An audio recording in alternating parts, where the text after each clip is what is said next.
বন্ধুরা এই দেখো আমার বাড়ি থেকে খুব বেশি দূরে নয়, রেলঘুমটি, বাবুপাড়া রেলঘুমটি বলে আমাদের এটাকে।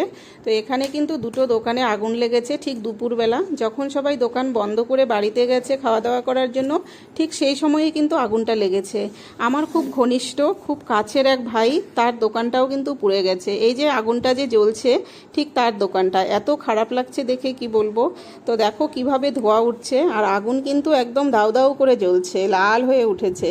তো নেভানোর চেষ্টা পাড়া প্রতিবেশীরা অনেকটাই করেছে, কিন্তু সেভাবে নেভাতে পারেনি।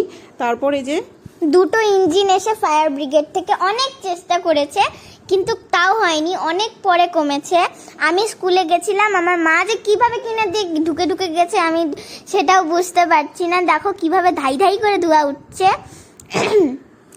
পাশের একটা সোনার দোকানও পুড়ে গেছে, পেছনের একটা বাড়ি পুড়ে গেছে। বাড়িতে যাওয়া হয়েছিল, যাওয়ার পরে দেখলাম যে অনেক জিনিসপত্র বের করছে, ওইখান যে সোনার দোকানটা সেইখান থেকে লেগেছে বাড়িটায় আগুন। মনে হচ্ছে এটা ইলেকট্রিক থেকেই আগুনটা লেগেছে। তারপর এই যে ফায়ার ব্রিগেডের দুটো ইঞ্জিন এসে নেভানোর চেষ্টা করছে।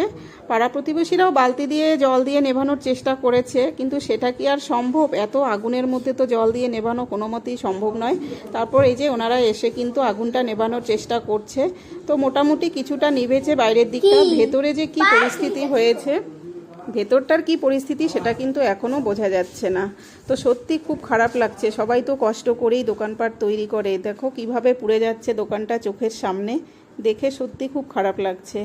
তো ভেতরে কি পরিস্থিতি এখনও কিন্তু সেভাবে বোঝা যাচ্ছে না। তো বাইরের দিকটা কিন্তু অনেকটাই নিভে গেছে, নিভে যাওয়ার পর কিভাবে কালো ধোঁয়া উঠছে ওপর দিকে, এই দেখো তোমরা।